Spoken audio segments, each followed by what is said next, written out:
पानी और वाणी, इन दोनों का काम एक जैसा है।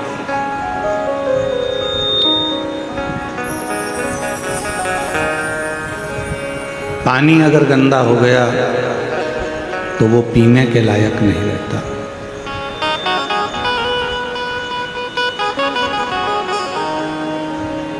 फिर थोड़ा इंतजार करो।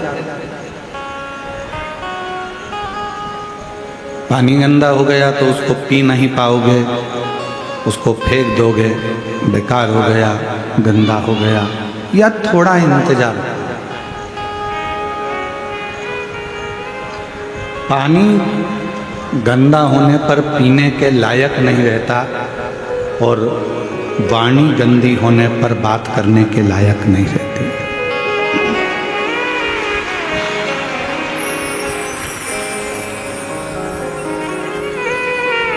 मेरे शिव जी काय से रिश्ते, मेरे शंकर भगवान को चाहिए क्या? दो ही चीजें मेरे शंकर भगवान ने आपसे ली, एक पानी और दूसरी वाणी। शिव जी ने आपसे एक लोटा जल भी लिया और आपसे वाणी भी ली, श्री शिवाय।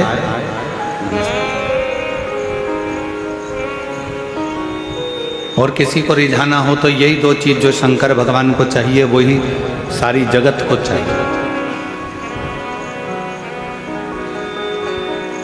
पूरी दुनिया को आपसे कुछ नहीं चाहिए। जो शंकर भगवान मृत्यु लोक के देव अधिदेव महादेव, जो पृथ्वी के देवता हैं, देव अधिदेव महादेव जो इस मृत्यु लोक के देव हैं, जो उन्होंने संसार के लोगों से लिया वही संसार के लोग भी आपसे लेना चाहते।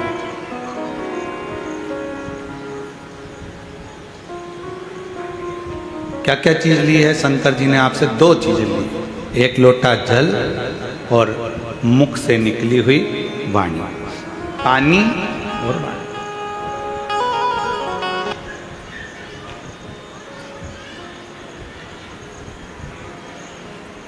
पानी भी शिव जी ने लिया है और वाणी भी शिव जी ने ली।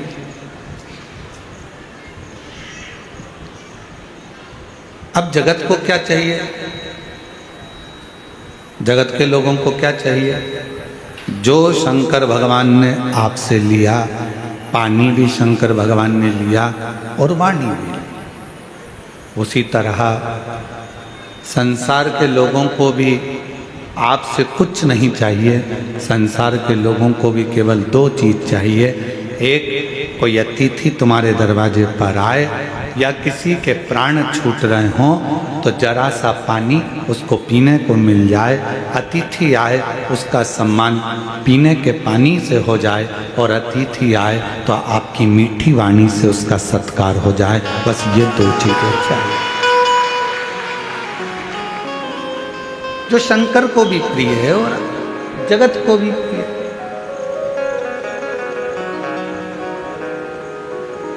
मेरे ओघड़दानी को, मेरे शंभू को, मेरे त्रिकालदर्शी को, मेरे कैलाश विनाशी शंकर को भी बस यही दो चीज चाहिए।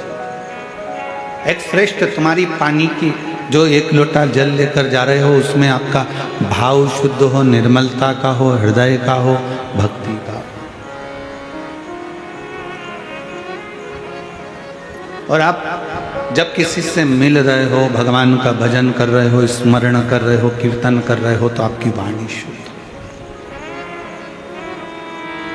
वाणी ऐसी बोलिए जो मन का आपा हो। पर आज के जमाने में वाणी ऐसी बोलिए जो जम के झगड़ा हो, पर उससे मत बोलिए जो तुमसे तगड़ा हो। आज का जमाना उल्टा है कि वाणी तो बोलो, पर ऐसे बोल रहे हैं लोग, आपस में झगड़ा हो रहा है, लड़ाइयाँ हो रही हैं, अपशब्द कहे जा रहे हैं, ताने दिए जा रहे हैं, गालियाँ दी जा रही है, आड़े टेढ़े वचन बोले जा रहे हैं।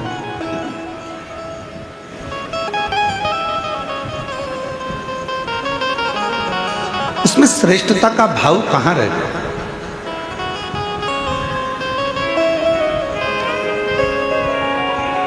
बोल मेरी जीवा हरि हरि, 10 भोजन पान करे और राम नाम में मरी मरी, बोल मेरी जीवा हरि।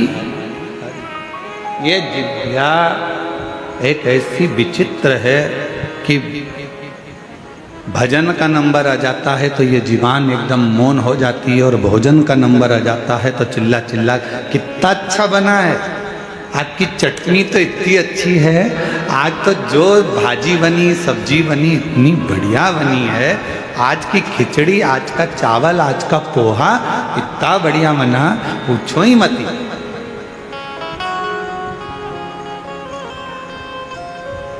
अब जितना तुम खाने में बोले हो ना, भोजन में बोले हो ना, उतना अगर भजन में बोलो तो थोड़ा थोड़ा।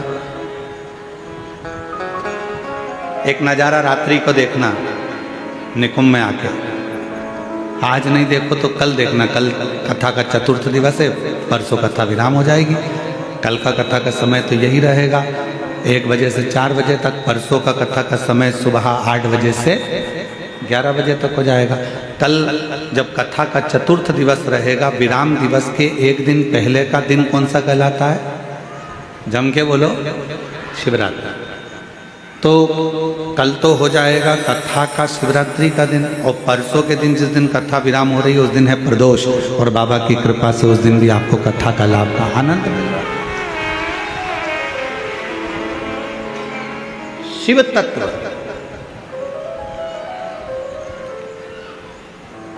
भजन में मन नहीं लगा, भजन में जिह्वा थोड़ा थोड़ा बोलती बोलती बोलती बोलती थक जाता है,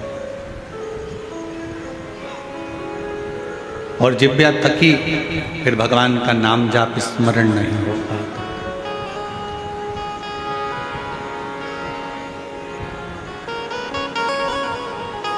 बड़ी मुश्किल से ये जिह्वा भगवान की अविरल भक्ति में रम पाती है।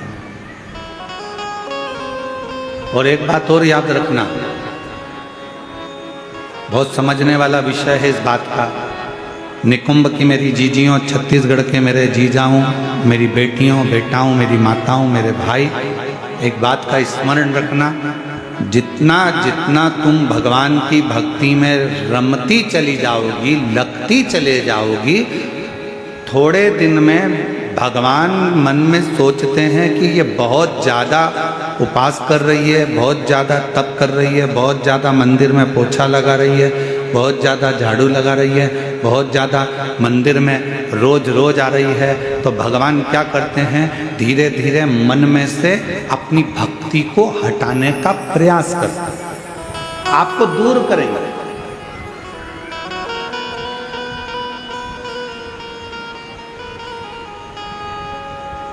आपको अपनी भक्ति में से थोड़ा थोड़ा भगवान दूर करने का प्रयास करेंगे, जिससे ये मुझसे दूर हो जाए।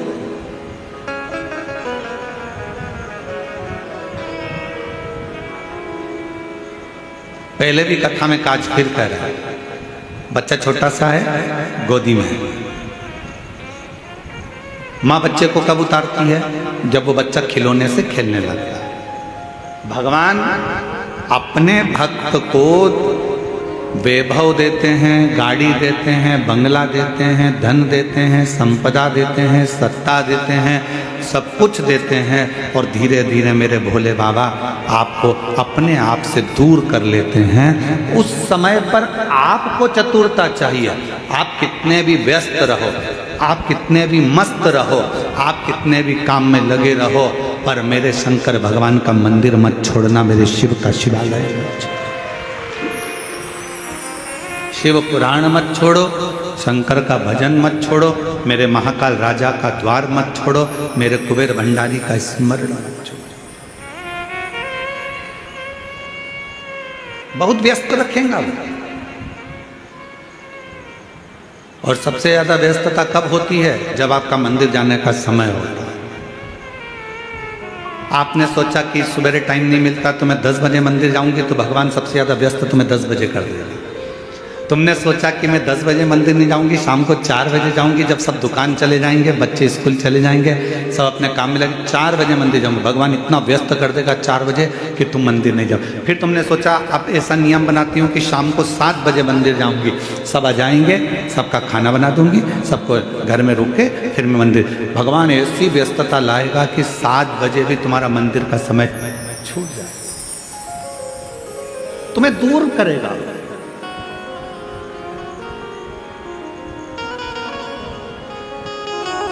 अब उस समय पर आपकी समझदारी चाहिए कि भगवान है मेरे शंभु, है मेरे त्रिकालदर्शी, है मेरे कैलाशी अविनाशी, है मेरे महाकाल राजा, है मेरे काशी विश्वनाथ। ऐसी कौन सी गलती हो रही है जो तुम मुझसे दूर कर रहे हो? भगवान कहेंगे ये गलती नहीं है, मेरे शंकर भगवान कहेंगे इसको गलती नहीं कहते। शिव जी कहेंगे तू इतनी मुझ में रम गई है, तू इतना मुझे मानने लगा है कि तेरे फैसले तू नहीं ले पा रहा, तेरे फैसले मुझे लेना पड़ रहे हैं, इसलिए अब तुझे थोड़ा दूर कर रहा हूं कि तू पूरा मुझ पर ही आश्रित है।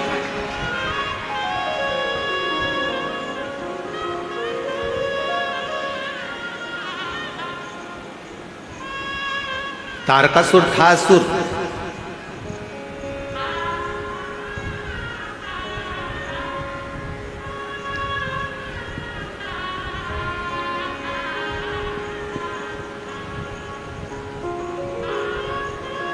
असुर था तारकासुर, पर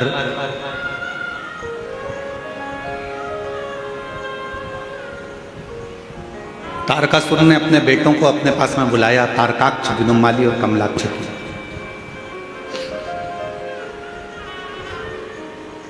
तीनों को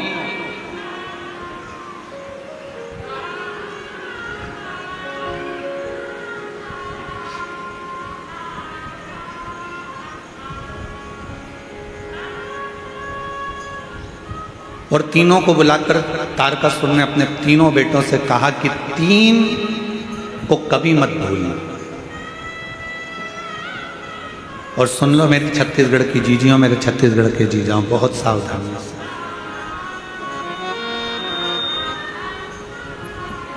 तारकासुर ने अपने तीनों बेटों को बुलाकर कहा कि 3 को कभी मत भूलना। पहले नंबर पर मुसीबत में डालने वाले को कभी मत भूलो, ये बार बार मुझे मुसीबत में डाल देता है।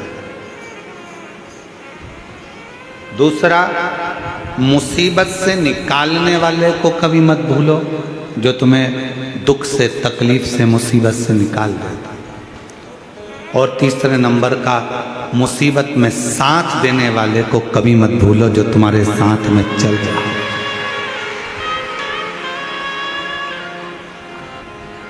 अब तारकासुर के तीनों बेटे तारकाक्ष, विदुम्माली, कमलाक्ष की तीनों के अंदर एक प्रश्न खड़ा हुआ। क्या कभी असुरों की चित्तवृत्ति में भी कोई अच्छा प्रश्न आता है?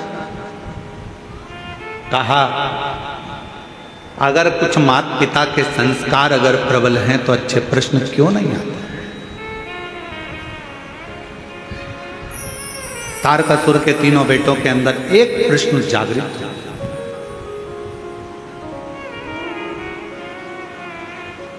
और वो प्रश्न कौन सा था? तारकासुर के तीनों बेटों ने कहा पिताजी आप कहते हो मुसीबत में डालने वाले को कभी मत भूलो, मुसीबत से निकालने वाले को कभी मत भूलो, और मुसीबत में साथ देने वालों को कभी मत भूलो।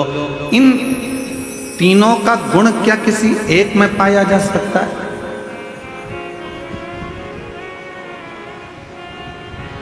क्यों नहीं? तारकासुर ने कहा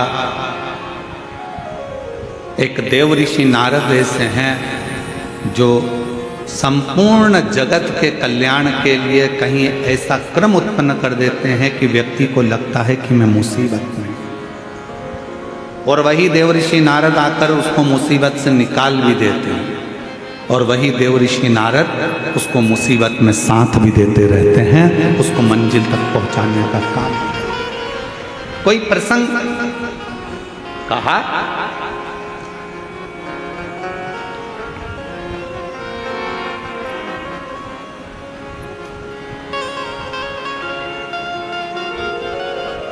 तारकासुर ने कहा एक प्रसंग मेरे स्मरण में आता है। वो कौन सा प्रसंग है?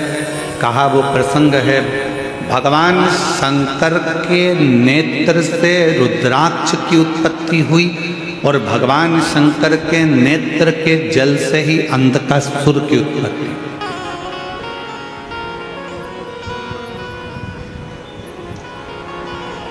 जो तपस्या कर कर नेत्र बंद कर कर रखे थे, तपस्या कर कर नेत्र बंद कर कर जो अश्रु गिरा था उससे रुद्राक्ष का जन्म हुआ। रुद्राक्ष का जन्म। और इतने में माता पार्वती जी ने आकर आंखों को बंद कर लिया और भगवान शंकर के नेत्र से जो जल गिरा उससे अंधकासुर हुआ।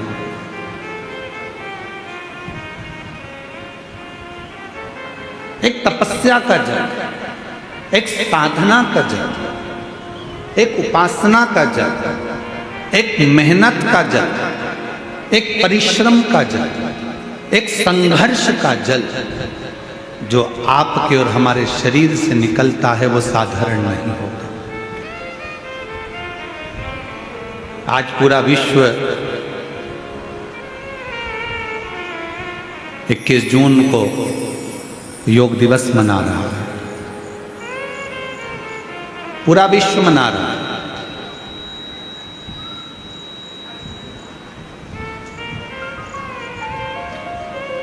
योग ऋषि बाबा रामदेव जी ने पूरे विश्व में इस योग की एक ऐसी अलग जगह दी कि केवल भारत देश ही नहीं विश्व में भी इस योग दिवस को मनाया जा रहा है। और सभी को इस पवित्र योग दिवस की बहुत बहुत बधाई हो। संपूर्ण देश और संपूर्ण विदेश जहाँ जहाँ पर सनातन धर्म है वहाँ के सारे सनातनी स्वस्थ रहें, योग करते रहें और अपने जीवन को अलमस्त होकर जिएं। यही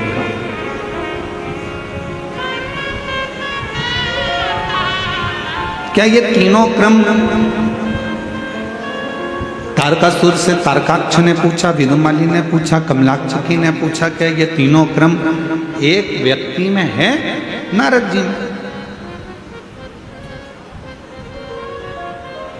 ठीक है, क्या कोई चरित्र है जिसको हम सुन सके? क्यों नहीं?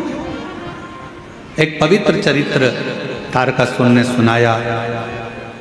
सुनो तारकाक्ष, विदुमाली, कमलाक्षकी, शंकर भगवान के नेत्र बंद करने से उनके नेत्र से जो अश्रु निकला उससे एक बच्चे ने जन्म ले लिया जिसका नाम था अंधकासुर।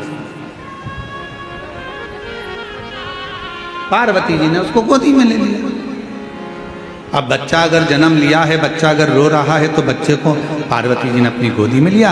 गोदी में लिया तो शंकर भगवान से कहा कि ये मेरा पुत्र है। शंकर भगवान ने कहा ये तुम्हारा पुत्र नहीं है, प्रभु आपके द्वारा प्रकट हुआ है तो मेरा तो पुत्र ही रहेगा।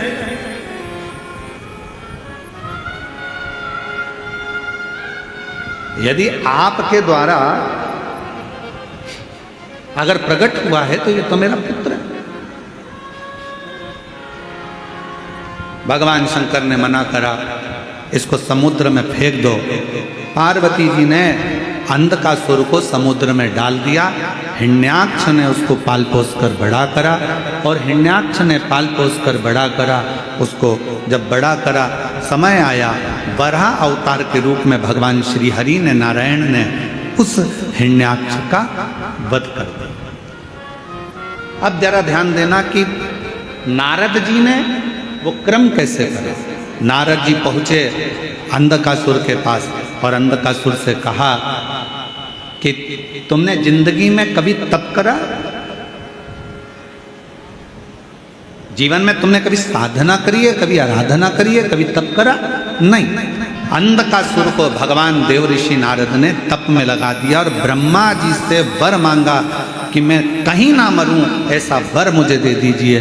तब कहा ऐसा हो नहीं सकता, मरना तो पड़ेगा। तब देव ऋषि नारद से फिर पूछा अंधकासुर ने कि ब्रह्मा जी मुझे अमर होने का वर नहीं दे रहे तो मैं वर कौन सा लूं? तो कह दिया एक वर मांग लो कि तुम्हारा तो कोई ना माँ है ना तुम्हारा कोई पिता है, हिरण्याक्ष ने तो तुम्हें पाला पोसा था, इसलिए तुम वर मांग लो। जिस दिन मैं अपनी माँ को गलत दृष्टि से देखूंगा, बस उसी दिन मेरे प्राण छूटे। नारद जी के कहने पर अंधकासुर ने वर मांग लिया ब्रह्मा जी से। ब्रह्मा जी ने तथास्तु भी कहा।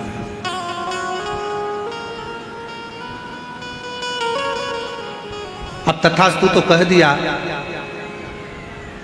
समझ लेना था अंधकासुर को कि अगर ब्रह्मा जी ने तथास्तु कहा है तो इसका मतलब है कि मेरी माता कहीं ना कहीं तो होगी, ये निश्चित है। मेरी मौत अगर लिखी है तो मेरी माता कहीं ना कहीं तो होगी।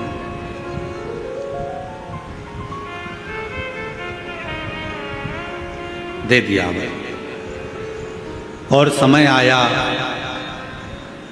तारकासुर ने अपने पुत्र तारकाक्ष, विदुम्माली और कमलाक्ष की तीनों से कहा, सुनो अब देखो, नारद जी का काम देखिए कि ये असुर था, इसको मरना था, इसके प्राण जाना थे, पर इसको तब साधना में लगाकर इसको वर दिलवा दिया। और वर दिलवाकर जब ये अपनी माता पार्वती की सुंदरता का बखान करेगा और पार्वती को अपनी अर्धांगिनी बनाने का जब प्रयास करेगा, तब इसके प्राण छूटेंगे।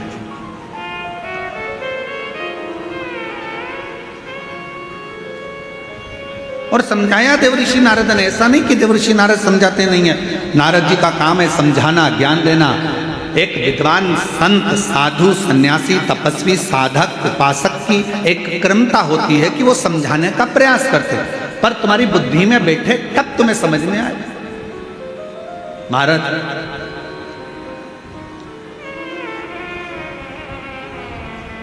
वो कहते हैं ना कि जब लड़के के लिए लड़की देखने जाते हैं तो फूफा जी जाते हैं, मामा जी जाते हैं, काका जी जाते हैं, बड़ा भैया जाता है, दामाद जाते हैं, सबको फोन लगाया जाता है, अरे दामाद जी तुम्हारे साले के लिए लड़की देखने जाना।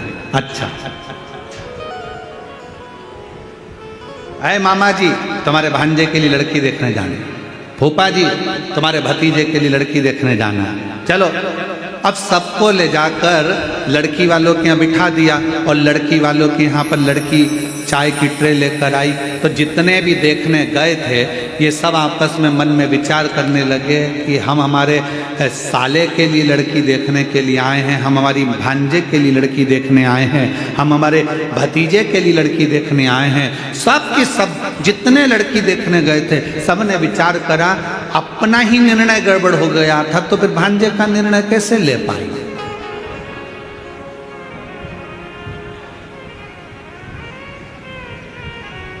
जब हमारी शादी की बात आई तो हमने विचार करा, मामा सोचे कि हमने विचार करा, फूफा सोचे हमने विचार करा, दामाद सोचे हमने विचार करा, हमारा निर्णय हमको ही अच्छा नहीं मिल पाया तो हम हमारे साले के लिए कौन सा निर्णय ले पाएंगे।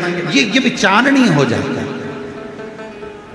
परशु महापुराण की कथा एक बात कहती है, जन्म, मरण और परण ये तीन मेरे शंकर भगवान के हाथ में है। भगवान शिव ने ये किसी को नहीं, ये भगवान शिव ने किसी को नहीं दिया।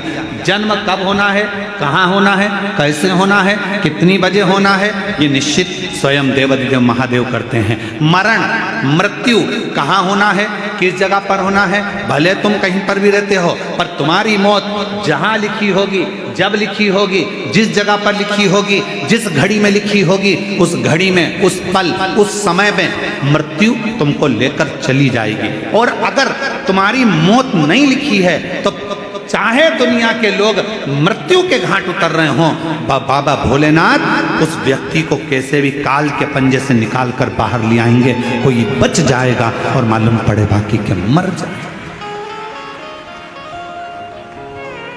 और ये हुआ। अभी अहमदाबाद में एक घटना घटी, बोलो टीवी पर देखी थी कि नहीं देखी थी?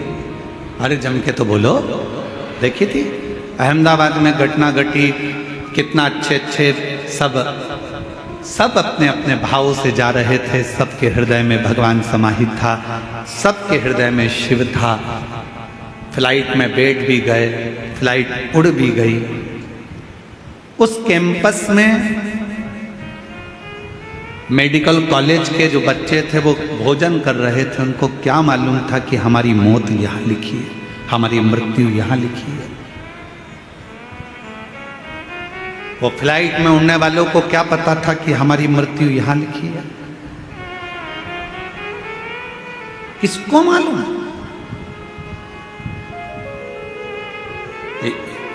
किसी को नहीं मालूम कि मृत्यु कहाँ, कब, कैसे लिखी है। पूछा था मां पार्वती जी ने भगवान शंकर से, अमरनाथ की गुफा में बैठकर भगवान शंकर से पार्वती जी ने पूछा था, प्रभु मेरा एक प्रश्न का उत्तर दीजिए।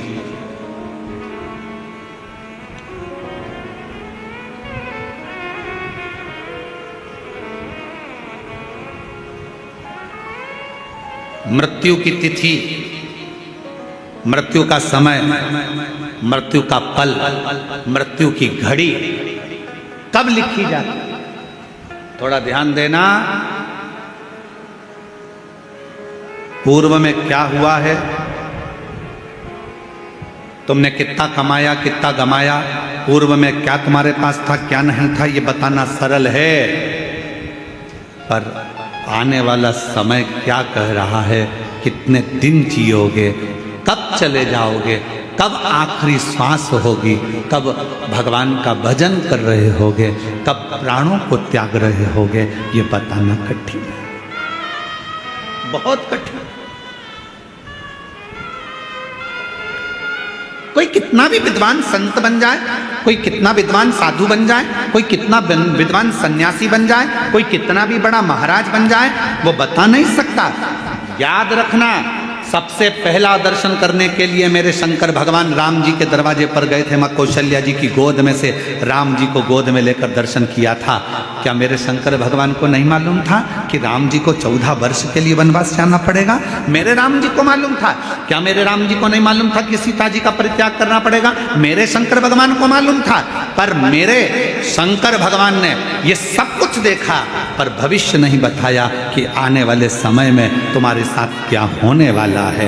याद रखना, संत, साधु, सन्यासी, तपस्वी, साधक, उपासक दुनिया में कितने भी पैदा हो जाएं, पर मृत्यु कब, कहां, कैसे होगी, इसका रिसर्च तो वैज्ञानिक भी नहीं कर सकते, साइंटिस्ट भी नहीं कर सकते। इसका रिसर्च तो केवल एक देवाधिदेव महादेव कर सकते हैं। शंकर ओघड़दानी ने लिखा, पार्वती से कहा, सुनो पार्वती, मृत्यु अटल सत्य है। जब बच्चे की नाल कटती है, माँ के गर्भ से जब बच्चा जन्म लेता है, उसकी नाल कटती है, उस नाल कटने के समय पर बच्चे की मृत्यु लिख दी जाती है कि कब, कहां, किस जगह, कैसे होगी। समय निश्चित हो जाता है।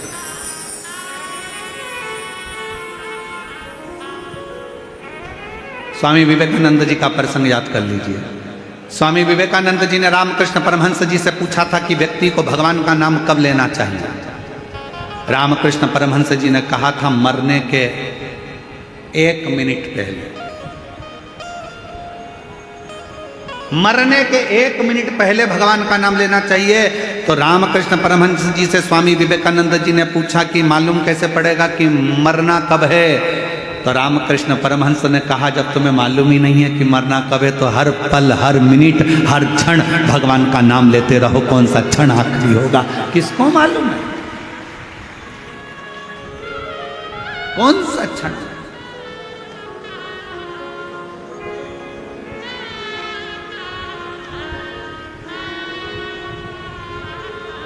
और महाराज,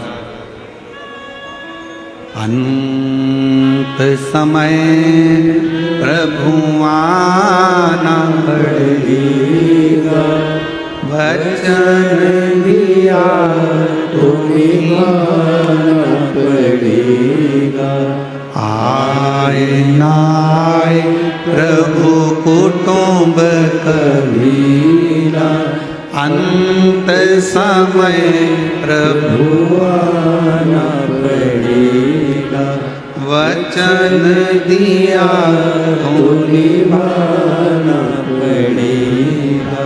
अंत समय प्रभु आना पड़ेगा। कौन आएगा किसको मालूम, कब कौन सा पल, कौन सी घड़ी, कौन सा क्षण, कब किसका आखिरी है। इसलिए शिव पुराण कहती है। कई माताएं सोचती है हम परसों के दिन कथा में जाएंगे, अब चौथे दिन संडे पड़ेगा ना जब हम कथा में जाएंगे, और उससे पहले निपट गई तो किसको मालूम।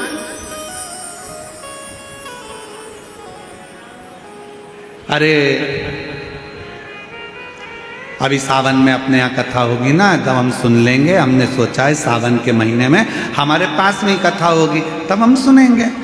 और सावन से पहले निपट गई तो क्या बात।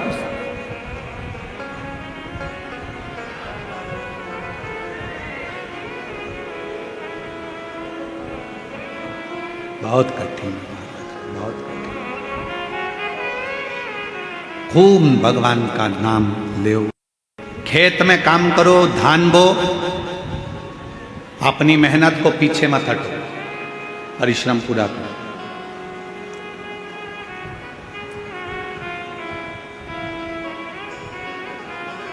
अभी छत्तीसगढ़ में एक चीज हमको देखने को मिल रही है, इसलिए हम कहने में पीछे नहीं हटते, भले किसी को बुरा लगे चाहे भला लगे। अभी हमको देखने को मिलता है कि कई किसान वर्ग के लोग, गांव के लोग अपनी अपनी जमीन को बेचकर शहर चले जाते हैं और सोचते हैं कि शहर में बहुत सारा सुख होगा, बहुत सारा सुख शहर में होगा। बड़ा बंगला बना लेंगे, जमीन बेची है तो थोड़ा पैसा मिल जाएगा तो बंगला भी बड़ा बन जाएगा, गाड़ी भी आ जाएगी, सब कुछ आ जाएगा। पर मेरा करबद्ध हाथ जोड़कर निवेदन है इस व्यासपीठ से कि जो छोटे छोटे किसान हैं, जो जंगल गांव में रहते हैं, जिनके पास जमीन है और जो धान की फसल लगाते हैं या अन्य फसल लगाते हैं, उनसे कहूँगा अपनी जमीन बेचकर कभी शहर में मत जाओ। जो गांव में सुख है उस शहर में नहीं मिल सकता। जो अपने गांव में सुख है वो शहर में नहीं। शहर की चमक जरूर लग रही है कि यहाँ गाड़ी मिल सकती है, बंगला मिल सकता है, शहर में पानी मिल जाएगा, शहर में ये मिल जाएगा, एजुकेशन मिल जाएगा, सब कुछ मिल जाएगा। शहर में तुम्हें गाड़ी भी मिलेगी, पैसा भी मिलेगा, धन भी मिलेगा, बंगला भी मिलेगा। तुम जमीन बेच कर जाओगे तो तुम्हारे पास ढेर सारा धन भी होगा, सब कुछ होगा। शहर में सब कुछ मिल सकता है, पर शहर में तुमको जो शांति और प्रेम चाहिए, वो प्रेम और शांति गांव के सिवाय कहीं नहीं मिल सकती।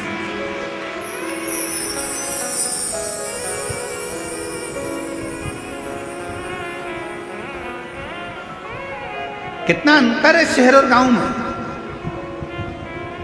शहर में अगर कोई साधु भी आ जाए, संत भी आ जाए ना, तो लोग उसको भिखारी समझते हैं। मांगने आया होगा, दरवाजा बंद कर दो, दरवाजा मत खोलना, दरवाजे पे लिख देते हैं कुत्तों से सावधान, अंदर मत घुस जाना। शहर में अगर कोई साधु संत भी आ जाए तो लोग उसको भिक्षुक समझते हैं, भिखारी समझते हैं। और गांव में अगर कोई भिखारी भी आ जाए ना तो लोग उसे संत समझते हैं, साधु समझते हैं, सन्यासी समझते हैं, तपस्वी समझते हैं। मत बेचो अपनी जमीन को, भले थोड़ा सा टुकड़ा है, थोड़ी सी फसल लगाओ, अलमस्त जिंदगी जियो। अपनी जमीन है, अपनी जमीन पर रहे हो, तुम सब जमींदार हो। लोग कहते हैं ये किसान है, हम कहते हैं जिसके पास जमीन का भी अगर एक टुकड़ा है तो वो जमींदार से कम नहीं है, अपनी मस्ती में जीने वाला, अपनी मस्ती।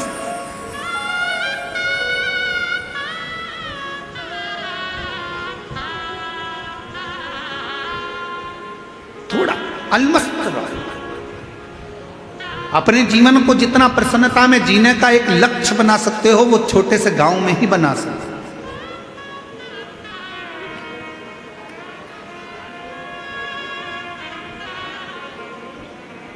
शिव कथा कर रही है, भगवान शंकर का चरित्र करा है, शिव महापुराण की कथा कर रही है, भगवान शंकर का संवाद करता है। भीतर की जो प्रसन्नता है। देवऋषि नारद ने अंधकासुर को भगवान की भक्ति में लगा दिया। अब वो विचार करता है कि वर मिल गया, वर मिलने के बाद उसने विचार करा कि मुझे शादी करना है, कोई अच्छी लड़की मिल जाए। जो लड़की थी कहाँ, शिव जी उसको ब्याह कर ले गए। माता पार्वती जी की सुंदरता की ओर उसका मन डोल गया, मन उसका विचलित हो गया पार्वती जी की ओर, और आखिरी में पार्वती जी को लेने गया। उसको नहीं मालूम था कि ये मेरी माँ है, इसने जब मेरा जन्म हुआ तो गोदी में मुझे ले लिया था, और मुझे गोदी में लेकर ये निश्चित हो गया था कि ये मेरी माता हो। जब बच्चे की नाल कटती है उस समय पर निश्चित हो जाता है कि इसकी मृत्यु कब होगी, कहाँ मरेगा, किस जगह मरेगा, किस जगह प्राण छूटेंगे, जल में, थल में, वायु में, विमान में आदि, कहाँ, गाड़ी में, घर में, जहां उसके प्राण छूटने का होता है वहां का लिख दिया जाता है। अपने जिले में, अपने क्षेत्र में, अपने प्रदेश में, दूसरे प्रदेश में, दूसरी जगह में, कहाँ लिखा वहां जाता है, वहां।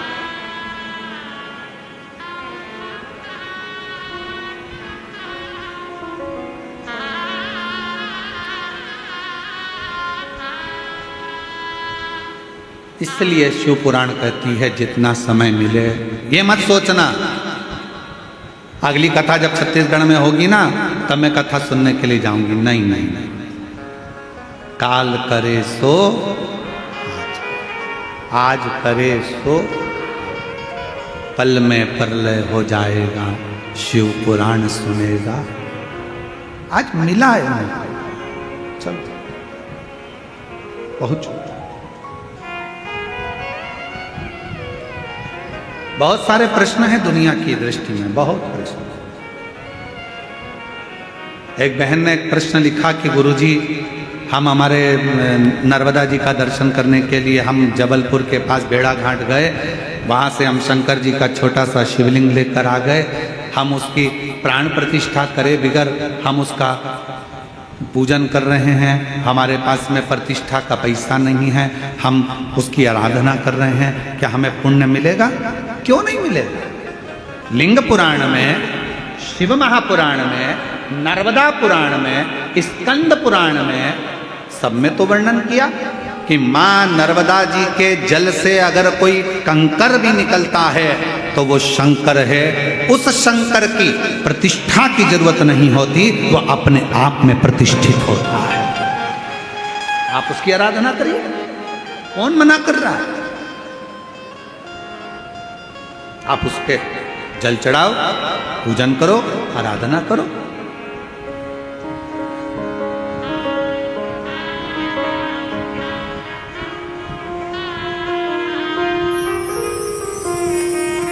और आप जब उसकी आराधना करेंगे, उसका स्मरण करेंगे तो सुख अपने आप आए। और शंभु शरण मांगू घड़ी रे दुख काटो दया करी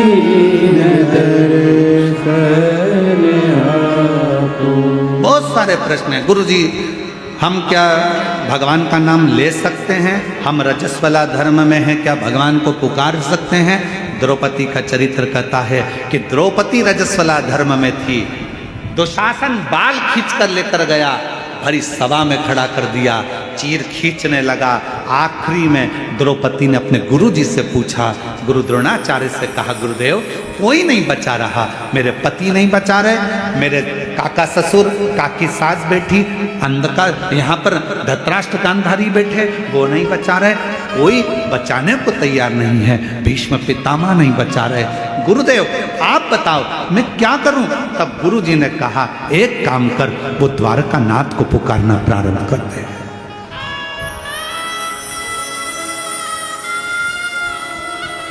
भगवान को पुकार। द्रौपदी कहती है मैं रजस्वला धर्म में हूं, रजो धर्म है मेरा, मैं भगवान को पुकारूं। हाँ आएगा। रजो धर्म के समय पर भी द्रौपदी ने अपना मंत्र का स्मरण करा। शिव महापुराण की कथा कहती है, भगवान का नाम, तुम शुद्ध हो अशुद्ध हो, तुम स्नान करे हो ना करे हो, तुम कहाँ बैठे हो उससे भी मतलब नहीं। शिव पुराण की कथा कहती है भगवान का नाम कहीं पर भी पुकार सकते हो। कई लोग कहते हैं हॉस्पिटल में हम रुद्राक्ष पहनकर जा सकते, क्यों नहीं? हम ऐसी वैसी जगह पर रुद्राक्ष धारण कर क्यों नहीं? सर्वस्वता शिव का सर्वस्व। क्या तुलसी की माला में गलत क्रम नहीं आएगा? रुद्राक्ष में गलत क्रम नहीं आएगा? अरे शिव महापुराण की कथा कहती है कि तुलसी जिस पात्र में डल जाती है उसको भी प्रसाद कर देती है, रुद्राक्ष जिसके गले में डल जाता है उसको भी शिवमय बना देता है। इसमें क्या सोचना? क्या हम मंत्र जाप करें? करो नाम जाप, भगवान का नाम लेते जाओ। तुम कैसे भी हो प्रभु का नाम, प्रभु का नाम। श्री शिवाय नमस्तुभ्यं, श्री शिवाय नमः। सब बोलो, सब जितने भी बैठे हैं, लाखों की संख्या में आप लोग आए। कोई पंडालों में जगह नहीं है, रोडों पर आप लोग बैठे हो, दिल से बोलिए, भाव से बोलिए। श्री शिवाय नमस्तुभ्यं, श्री शिवाय नमस्तुभ्यं, श्री शिवाय नमस्तुभ्यं, श्री शिवाय नमस्तुभ्यं। भगवान का नाम कहीं पर कभी भी कैसे भी किसी भी घड़ी किसी भी पल किसी भी क्षण पुकार सकते। रात्रि को नींद ना आए, बैठ जाओ 2 मिनट भगवान का नाम पुकारो। कोई काम अड़चन आ गई है, परिश्रम करो, मेहनत करो, कुछ देर भगवान के नाम का स्मरण करो, भगवान आए आए। जब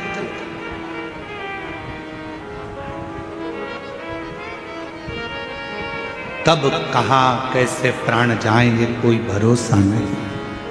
अंधकासुर ने सोचा कि मेरे प्राण जाएंगे ही नहीं, मेरी तो कोई माँ है ही नहीं, मेरी माता ही नहीं है तो प्राण जाने का काम ही क्या। पर उसको क्या मालूम था कि मृत्यु निश्चित है। संसार सागर में अगर आप आए हैं तो मौत तो निश्चित रहेगी, जाना तो पड़ेगा। प्राण छूटे, इसलिए निवेदन है उसको पुकारना। अंत समय प्रभु सब बोलो, सब पड़ेगा, वचन दिया तो निभाना पड़ेगा। आए ना आए प्रभु कुटुंब कबीरा, अंत समय प्रभु आना पड़ेगा। वचन दिया तो निभाना पड़ेगा।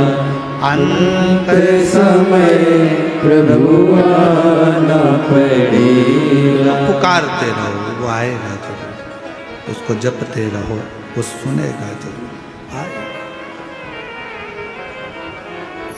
उसको पुकार, सुन, शिव कथा कर। आखिरी में अंधकासुर ने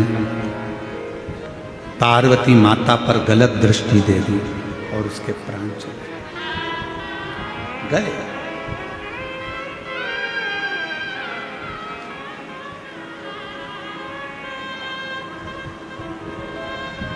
कई लोग ऐसे भी हैं, यहीं बैठे हैं, कई मेरी जीजियाँ ऐसी बैठी हैं, कई बेटियाँ ऐसी बैठी हैं, कई जीजा ऐसे बैठे हैं।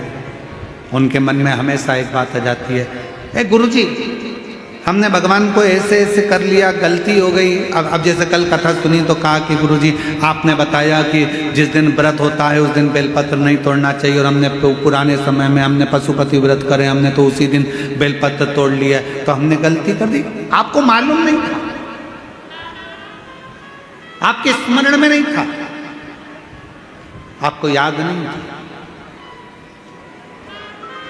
और जब तक मालूम नहीं रहता, स्मरण में नहीं रहता, याद नहीं रहता, तो सोच लेना चाहिए कि हमारा शंकर हमें माफ करता चले जा रहा है, हमारा शिव हमें माफ, हमारा शंकर माफ कर रहा है, ये निश्चित है। हमें स्मरण में नहीं था। अब बार बार पीछे का सोचो, बार बार पीछे का स्मरण करो तो आगे बढ़ पाओगे क्या?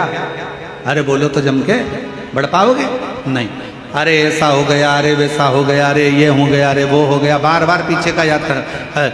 हिरण और शेर में क्या अंतर है? हिरण 90 किलोमीटर पर घंटे की स्पीड से भागता है। कौन? अरे बोलो तो, हिरण। हिरण 90 किलोमीटर पर घंटे की स्पीड से भागता है और शेर 60 किलोमीटर पर घंटे की स्पीड से भागता है। दोनों में तेज कौन दौड़ता है? अरे बोलो, जम के बोलो। हिरण। वो 90 किलोमीटर पर घंटे की स्पीड से हिरण भागता है और शेर 60 किलोमीटर पर घंटे की स्पीड से भागता है। फिर भी हिरण का शिकार शेर कर लेता है। हिरण का शिकार शेर कर लेता है। क्यों? कैसे? किस लिए? ऐसा क्या हुआ कि हिरण 90 की स्पीड से भाग रहा है, शेर 60 की स्पीड से भाग रहा है और उसका शिकार कर लिया जाता है? कैसे? तो शिव महापुराण की कथा का एक संवाद याद रखना। हिरण 90 की स्पीड से भाग रहा है, पर हिरण पीछे पलट पलट कर रुकता, पलट कर देखता, फिर भागता, फिर पलट कर देखता, फिर भागता। हिरण अपना आधे से ज्यादा समय पीछे देखने में लगा देता है, इसलिए 60 की स्पीड में दौड़ने वाला भी शेर 90 की स्पीड वाले का शिकार कर लेता है।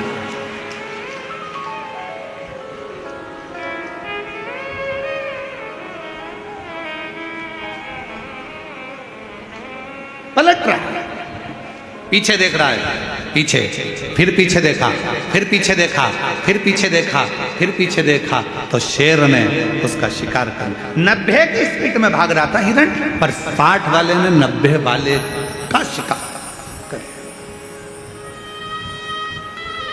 पीछे पलटने के चलते। और आपसे निवेदन है मेरी छत्तीसगढ़ की जीजियों, मेरे छत्तीसगढ़ के जीजाओं, मेरी बेटियों बेटाओं, आपसे निवेदन है। कई बेटियां कहती हैं मैंने पहले एग्जाम दिया, 4 बार एग्जाम दिया, 5 बार एग्जाम दिया, मैं क्लियर नहीं कर पा रही हूँ, मैं सीए बनूंगी कि नहीं बनूंगी, डॉक्टर बनूंगी कि नहीं बनूंगी, मैं ये वाला एग्जाम पास करूंगी कि नहीं करूंगी, मैं ये कर पाऊंगी कि नहीं कर पाऊंगी, मैं इंजीनियर बन पाऊंगी कि नहीं बन पाऊंगी, मैं कलेक्टर बनूंगी कि नहीं, मैं एसपी बनूंगी कि नहीं बनूंगी। ये पीछे तुमने कितने भी एग्जाम दिए उसको मत देखो, तुम्हारी स्पीड 90 की होना चाहिए। अच्छा पढ़ो, मेहनत करो, संघर्ष करो और दौड़ते रहो, आगे बढ़ते रहो, फिर तुम्हारा शिकार कभी नहीं होगा। तुम एक दिन अपने सिंहासन पर बैठ कर ही रहोगे। एक पत्र है, अच्छा है, देखिए। शंभू शंभू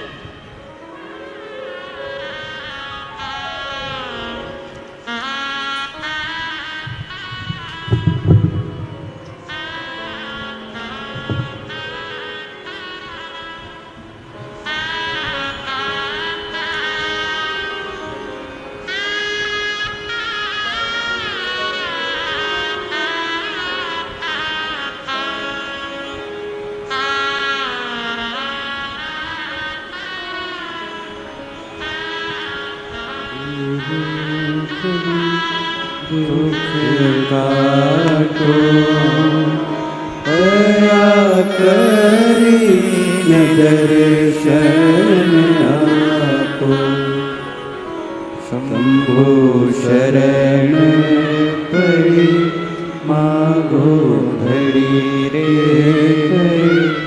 दुख काटो दया करी न दर्शन आपको। खुशबू राहुल जैन, कहीं बैठे हों, खुशबू राहुल जैन, सरोना जिला कांकेर छत्तीसगढ़, मोबाइल नंबर ये है। खुशबू राहुल जैन अगर कहीं बैठे हों तो बेलपत्र लेने के लिए आ सकते हैं। खुशबू राहुल जैन, सरोना जिला कांकेर छत्तीसगढ़, मोबाइल नंबर। गुरुदेव, बाबा का कितना बखान करूं, कम है। गुरुदेव, मुझे झटके आते थे और झटके के कारणवश मैं गिर जाती थी और मुझे याद नहीं रहता था कि क्या हो, समझ नहीं आता। ये झटके आते आते सालों निकलते चले गए, जिंदगी बढ़ती चली गई। आयुर्वेदिक इलाज करवाया, डॉक्टरों का इलाज करवाया, पर कभी भी झटके बंद नहीं। आखिरी में किसी बहन जी के कहने पर कथा सुनना प्रारंभ करी। शिव जी पर जल चढ़ाना, बेलपत्र चढ़ाकर खाना, शिव जी के मंदिर की सेवा करना प्रारंभ करी और बाबा की कृपा से 11 मार्च 2021 से कोई झटका नहीं आया। बाबा की कृपा से मैं ठीक। 11 मार्च 2021 से लास्ट झटका आया था, उसके बाद से मेरे बाबा ने मुझे संभाल लिया। महाकाल बाबा की कृपा, कुबेर भंडारी की कृपा, मैंने शिव जी को अपना पिता मान लिया। गुरु जी, आप कहते हो कि शंकर भगवान से कोई संबंध जोड़ लो, और अगर एक रिश्ता भगवान से जुड़ गया तो तुम्हारी पूरी टेंशन तुम्हारे पिता की होगी। मैंने भगवान शिव को अपना बाप मान लिया। गुरुदेव,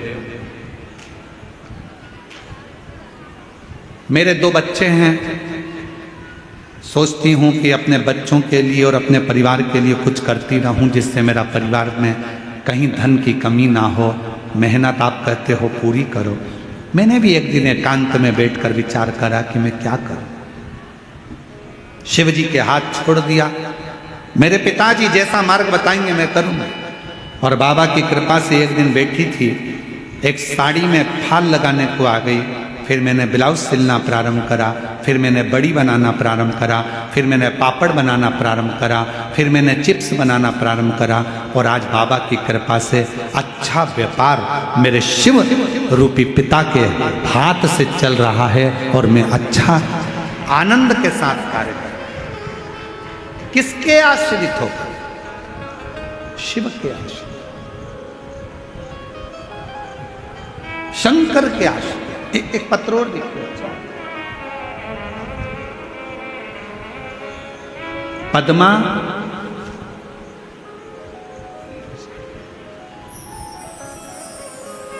जरा पढ़ के बताओ क्या लिखा है। पद्मा सहारा कि साहला? पद्मा सहाला,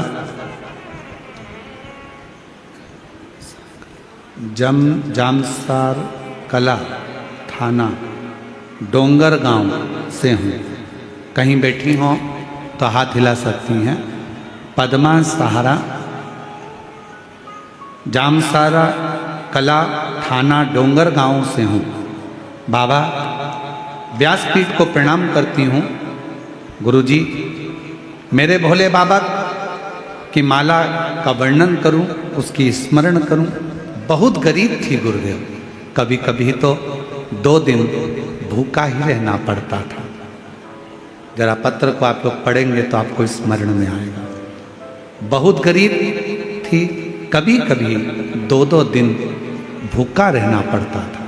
मैंने बहुत कुछ सहे गुरुजी, फिर भी मैंने बाबा पर पूर्ण भरोसा कर लिया।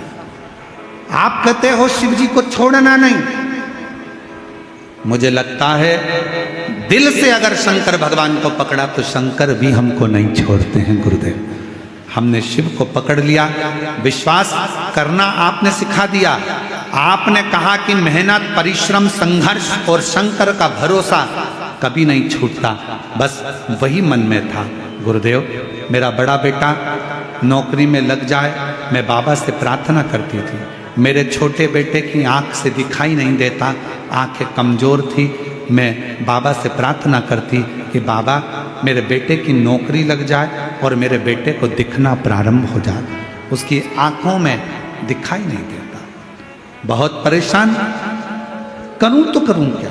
शिव पर भरोसा करा, आपकी कथा दिन रात सुनती, लोग मुझे कहते ये पागल हो गई है शिव जी के लिए, पर आपकी कथा सुनकर आज मेरे बाबा ने ऐसी कृपा कर दी गुरुदेव कि मेरे बेटे की आंख की रोशनी भी ठीक हो गई और 2023 में मेरे बेटे की सरकारी नौकरी भी लग गई बीएसएफ में। बाबा को मैं आज धन्यवाद देती हूँ जो कि राजस्थान में बॉर्डर पर मेरा बेटा नौकरी कर रहा है।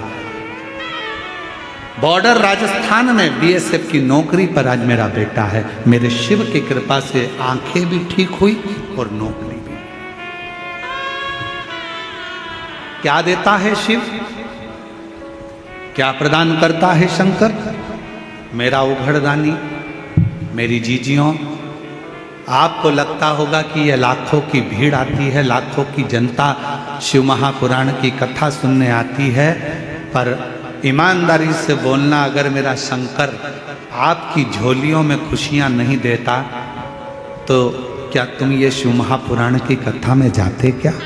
बहुत कठिन है। ना तो यहाँ पर कोई आडंबर है, ना यहाँ पर कोई पाखंड है, ना यहाँ पर कोई दिखावा है, ना यहाँ से कुछ दिया जाता है, ना यहाँ से कुछ प्रदान किया जाता है। केवल तुम आते हो, कथा सुनते हो, दिल लगाते हो बाबा से और बाबा तुम्हारी झोली 3 महीने में भर देता है। ये उसकी कुछ भी नहीं है यार। सीहोर वाला महाराज तो मिलता भी नहीं है।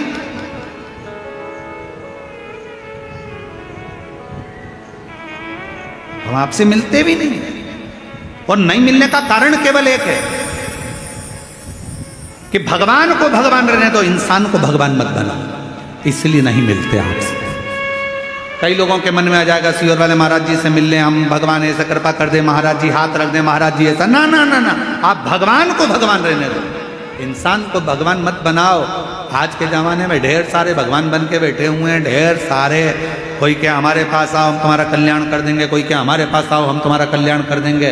कोई नहीं कर सकता किसी का कल्याण। दुनिया में केवल एक शंकर ही ऐसे हैं जो जगत का कल्याण कर सकते हैं, बाकी का कोई नहीं मिलते हम। और इस बात के पीछे बहुत विवाद भी होता है। कई लोग कहते हैं महाराज जी तो चाय पीने जाते होंगे तो इतने लाख ले लेते होंगे, कई लोग कहते हैं महाराज जी तो ऐसे जाते होंगे किसी के घर तो करोड़ों रुपए ले लेते होंगे। ना ना ना ना, हम चाय तो हमारी जिंदगी में आज तक मुंह पे रखी नहीं, क्योंकि हमारे घर में जब हमारी परिस्थिति ऐसी थी तो हमारे यहाँ चाय बनाने के लिए दूध का भी पैसा नहीं था। तो हमें स्मरण में है हमारी माँ थोड़ा सा कहीं से अगर गुड़ मिल जाता था तो पानी में घोल कर उसको दे देती थी, होठ पर लगा लेते थे तो लगता था कि चाय ऐसी होती होगी। उस परिस्थिति से निकले हैं तो आज तक चाय मुंह पे रखी नहीं, उस परिस्थिति का स्मरण। क्यों नहीं, नहीं। आप और हम भी भगवान के एकांत में बैठकर शिव नाम का भजन करें, स्मरण करें, चाकरी करें, मंत्र जाप करें और आप भी शिव से लगन लगाओ, उसकी ओर जाओ जिसकी जरूरत है। सीहोर में भी आओ। हमने एक बार कथा में कहा था, आपके घर के नजदीक में अगर शंकर जी का मंदिर है, आप रोज शिव जी के मंदिर में जल चढ़ाने के लिए अगर जाते हो, तो हमने कहा था उसके बीच में अगर तुम्हारी मौसी का घर पड़ जाए, मामा का घर पड़ जाए, सहेली का घर पड़ जाए, रिश्तेदार का घर पड़ जाए, बेटी का घर पड़ जाए, माँ का घर पड़ जाए, तो भी उस रिश्तेदार के घर मत जाना, सीधे मंदिर, मंदिर से सीधे घर आना, क्योंकि शंकर भगवान कब क्या देकर भेज देगा तो वो खजाना लेकर अपने घर जाइए। सीहोर कुबेरेश्वर धाम पर आओ तो यह सोचकर आना कि मैं अपने पापा के घर जा रही हूं, मैं अपने पिता के घर जा रही हूं, मैं अपने बाबुल के घर जा रही हूं। ऑटो वाला कहेगा यहाँ ले चलता हूँ, वहां ले चलता हूँ, ये करता हूँ, वो करता हूँ। नहीं, मुझे मेरे पिता के घर लेकर चल, मुझे मेरे कुबेरेश्वर धाम लेकर चल। मैं रेलवे स्टेशन पर उतरी और बाबा से कहो कि मुझे मेरे बाबा के घर लेकर चल। देगा तो मेरा बाप देगा, और जो बाप देगा वो दुनिया में कोई नहीं दे सकता है। मेरा शंकर मुझे, मैं उसके अधीन हूं।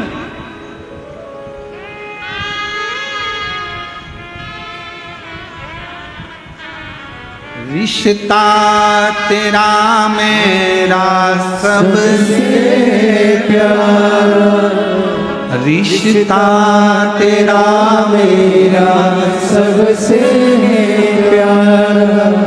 तू मेरा बाबा, मैं हूँ तेरा लाला, मैं हूँ तेरा लाला। तू मेरा बाबा, मैं हूँ तेरा लाला, मैं हूँ तेरा लाला। मेरा संबंध मेरे बाबुल से है, मुझे उसके द्वार जाना।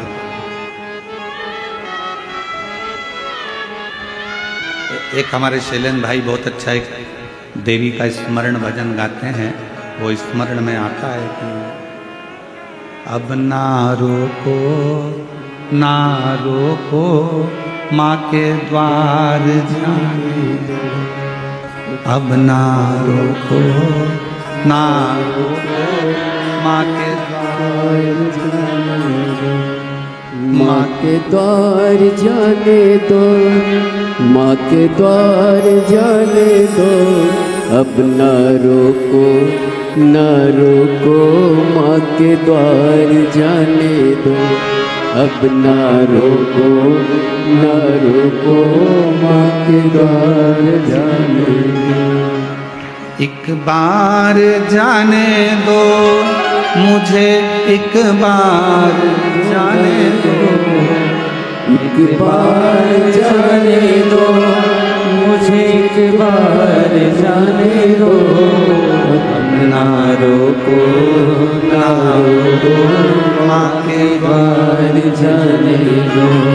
अब ना रोको ना रोको माँ के द्वार जाने दो। रोते नहीं, आंसू बचे, रोना नहीं। अच्छा खुश हो, आपको बाबा ने हाथ पकड़ लिया, आप क्या सोच रहे हैं?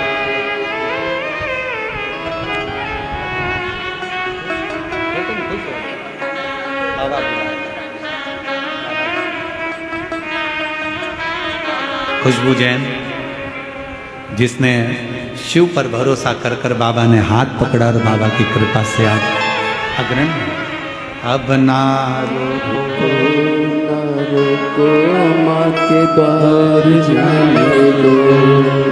एक बार जाने दो मुझे, एक बार जाने दो। एक बार जाने दो मुझे, एक बार जाने दो। अब ना रोको ना रोको माँ के द्वार जाने। अब ना रोको ना रोको माँ के द्वार जाने। वो उसके द्वार, उसकी चाकरी, उसकी शरणागति, कहीं नहीं जाऊंगी, भटकूंगी नहीं, कहीं नहीं।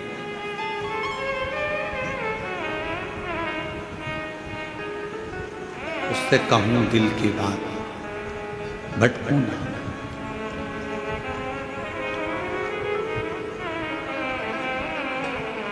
कब, कहाँ, कैसे वो कृपा कर दे, उसका भरोसा नहीं, पीछे नहीं पलटती। क्या हुआ पहले, मैंने एक बार एग्जाम दी, नहीं निकली गुरुजी। दूसरी एग्जाम दी, नहीं निकली गुरुजी। कोई बात नहीं, मेहनत कर रही हो ना बेटा, अपना परिश्रम कर रही हो ना बेटा, सफलता मिलेगी। हार उसकी होती है जो हाथ पर हाथ रख कर बैठा रहता है।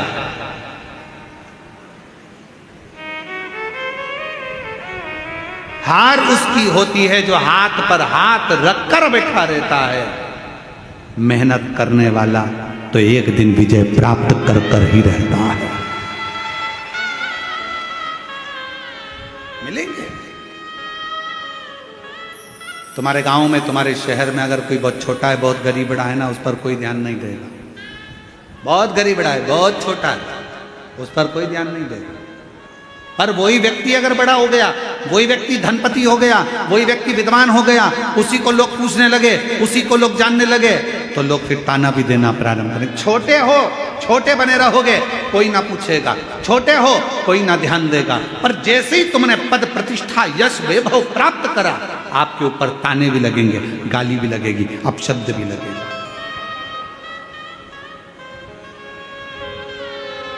सील ठप्पा लगना कोई साधारण बात नहीं है महाराज।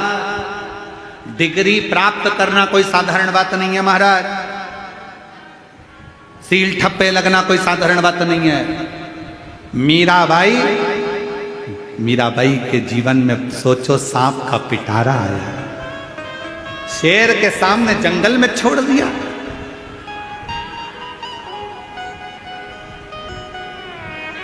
कितना कष्ट मिला मीराबाई को। पूछा मीराबाई ने, मैं गिरधर की गिरधन मेरा, और मुझे इतना कष्ट सहना पड़ रहा। संत रविदास जी महाराज के चरणों में बैठकर मीराबाई ने पूछा, गुरुदेव, ओ गुरुदेव। संत रविदास जी के चरणों में बैठकर मीराबाई पूछती है, गुरुजी मुझे इतना कष्ट सहना पड़ रहा, मैं गिरधर की गिरधर मेरा। संत रविदास जी महाराज जी ने कहा, मीरा, जो भगवान के करीब में आता है, जिसको भगवान अपना बनाकर पृथ्वी पर जन्म देता है, उसको दुनिया के ताने, गाली, अपशब्द बहुत सहना पड़ता है, क्योंकि भगवान के हो रहे हो, भगवान ने तुमको जन्म दिया है और उसके लिए जी रहे हो, तो बहुत सहना पड़ेगा, बहुत सहना पड़ेगा, बहुत।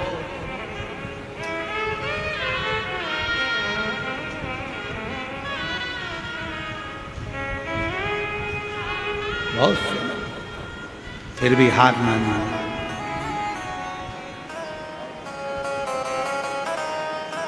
फिर भी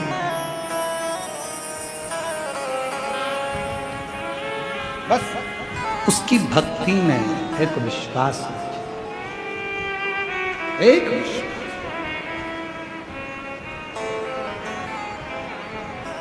और अब ना रोको माँ के द्वार जाने को, अब ना रोको माँ के द्वार जाने दो। अब ना रोको माँ के द्वार जाने दो। अब ना रोको माँ के द्वार जाने दो। माँ के द्वार जाने दो, मुझे एक बार जाने दो।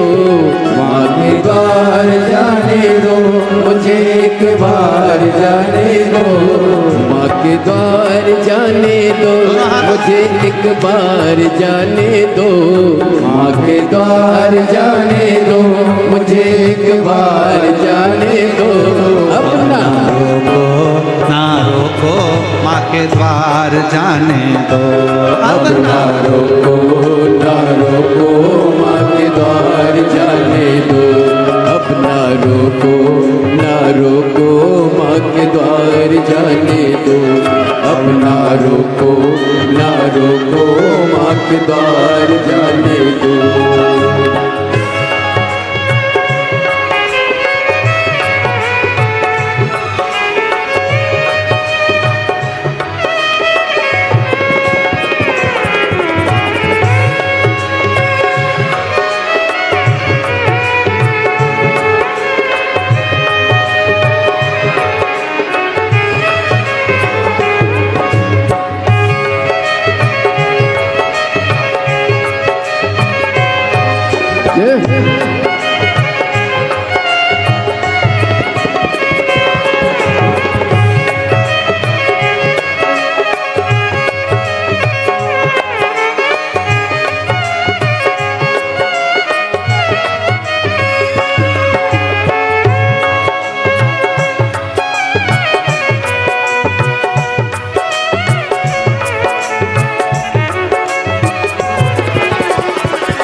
प्यास मुझे जाना माँ के पास, मुझे जन्मों की प्यास बुझाने दो, जन्मों की प्यास बुझाने दो। दर्शन किए मुझे जाना माँ के पास, मुझे जन्मों की प्यास बुझाने दो, जन्मों की प्यास बुझाने दो। दाती माँ के चरणों में स्वर्ग जैसे जन्म के वक्त के शीश झुकाने दो, मुझे भी शीश झुकाने दो। अम्बे रानी महारानी का मुझे प्यार पाने दो, अम्बे रानी महारानी का मुझे प्यार पाने दो। एक बार जाने दो मुझे, एक बार जाने दो, एक बार जाने दो मुझे, एक बार जाने दो। अब न रोको न रोको माँ के द्वार जाने दो, अब न रोको न रोको माँ के द्वार जाने दो।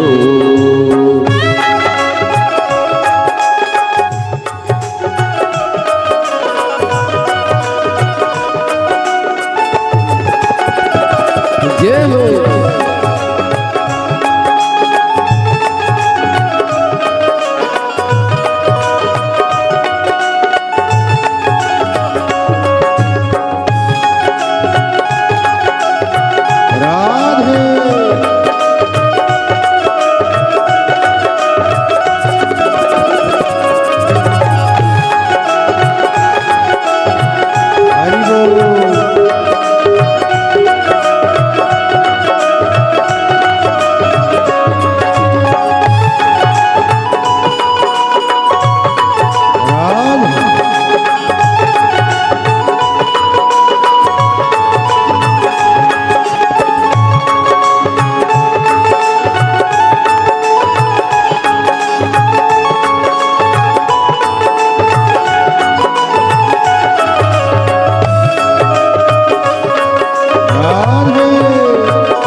हरि बोल।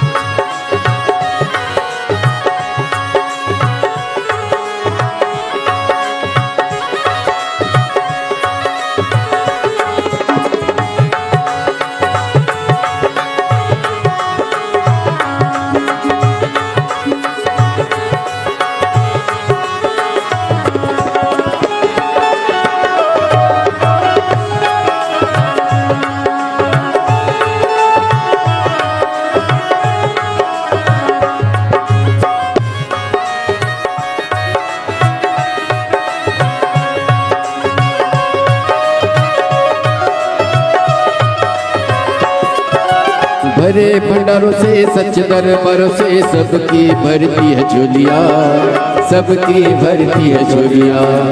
भरे भंडारों से सच दरबारों से सबकी भरती है झोलिया, सबकी भरती है झोलिया। आया नहीं मैं अकेला देखने मैया सबकी भरती है झोलिया, सबकी सबकी झोलिया। इन संतों महंतों का दीदार पाने दो, इन संतों महंतों का दीदार पाने दो।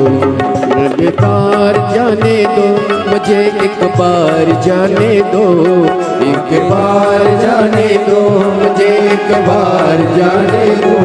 अब ना रोको माँ के द्वार जाने दो, अब ना रोको द्वार जाने दो, मुझे एक बार जाने दो माँ के द्वार जाने दो, माँ के द्वार जाने दो, मुझे एक बार जाने दो। ना रोको ना रोको माँ के द्वार जाने दो, अब ना रोको ना रोको माँ के द्वार जाने दो, अब ना रोको ना रोको माँ के द्वार जाने दो, अब ना रोको ना रोको माँ के द्वार जाने दो, अब ना रोको ना रोको माँ के द्वार जाने दो, अब ना रोको ना रोको माँ के द्वार जाने दो। बोल दुर्गा भवानी माता अपने स्थान पर बैठकर भगवान शिव जी से प्रार्थना निवेदन भाव से दिल से बाबा को प्रार्थना करिए, निवेदन करिए, विनय करिए। शिव जी को अपने मन का भाव अवश्य हृदय से बाबा को अपने मन का भाव दिल से प्रार्थना करें। जहाँ जगह मिले वहाँ बैठ जाएं और जिन जिन को आता है साथ में बोलेंगे सभी।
भोला सब दुख काटो भोला सब दुख काटो शिव शंकर जपो तेरी माला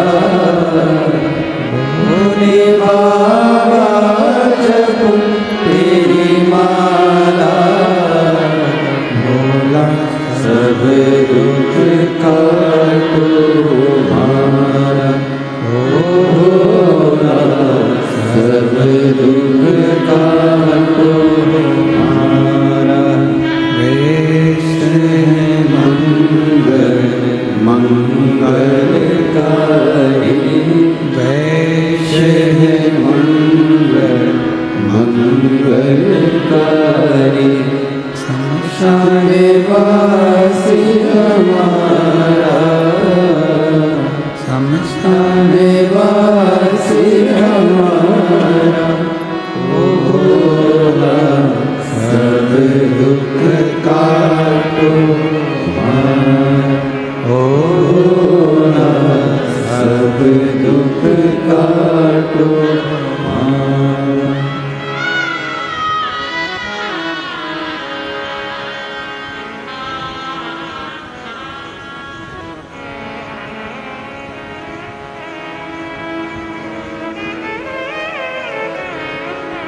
बाबा देवदेव महादेव भगवान शिव वरदानी त्रिकालदर्शी कैलाशी विनाशी शंकर भगवान शिव की पवित्र कथा कर रहे हैं। शिव महापुराण की कथा वर्णन कर रहे हैं।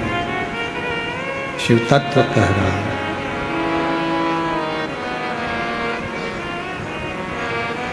कहीं ना भटकते हुए शिव की शरणागति में अंधकासुर के प्राण चले गए। तारकासुर ने अपने तीनों बेटों को समझाया, तीन को मत दो, मुसीबत में डालने वाले को, मुसीबत से निकालने वाले को, और मुसीबत में साथ देने वाले। देवऋषि नारद अगर अपने किसी पर करुणा करने वाले होते हैं तो पहले उसको थोड़ा कष्ट दे देते हैं,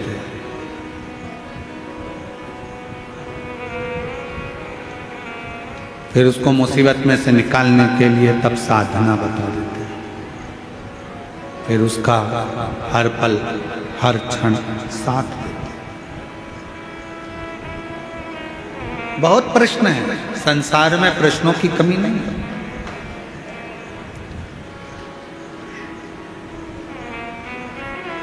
क्यों गुरुजी?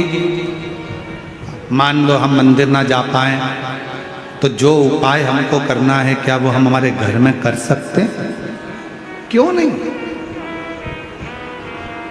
कई बड़े बड़े शहर होते हैं, बड़े बड़े शहर हैं, मंदिर दूर है। कई उपाय ऐसे होते हैं जो रात्रि में करना होते हैं, नहीं हो पाते। मंदिर का दरवाजा बंद हो गया, नहीं कर पा रहे, अपने घर में कर लो।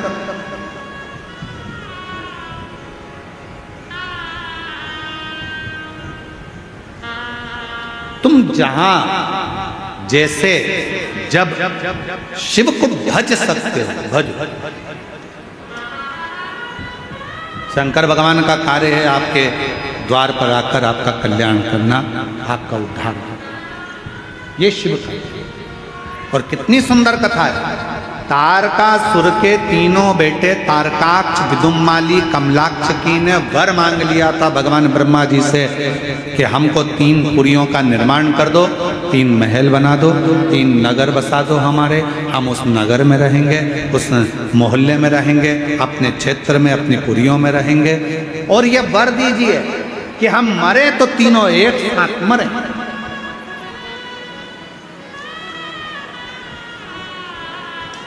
मान लो अगर हमारे प्राण चले भी जाएं, हमारे प्राण अगर छूट भी जाएं तो हम मरें तो तीनों एक साथ मरें, तीनों के प्राण एक साथ चलते, एक साथ।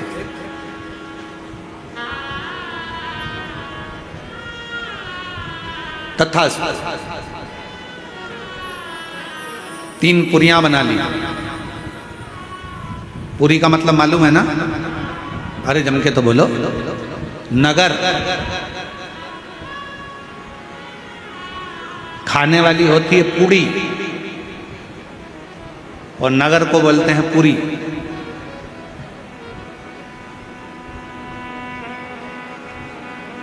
तीन पुरियां बनी जिसमें तारकाक्ष, विदुमाली, कमलाक्ष की सब उसमें निवास कर, सब उसमें निवास कर रहे हैं, सबकी सब। खूब उपद्रव मचाया, जितना उपद्रव मचा सकते थे। क्लियर करो उसको आवाज को। खूब उपद्रव मचाया, सारे देवता परेशान हो गए, सब परेशान।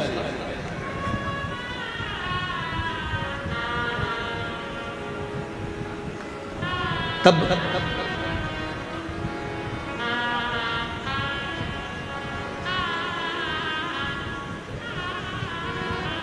सबने मिलकर भगवान देवादिदेव महादेव से प्रार्थना की।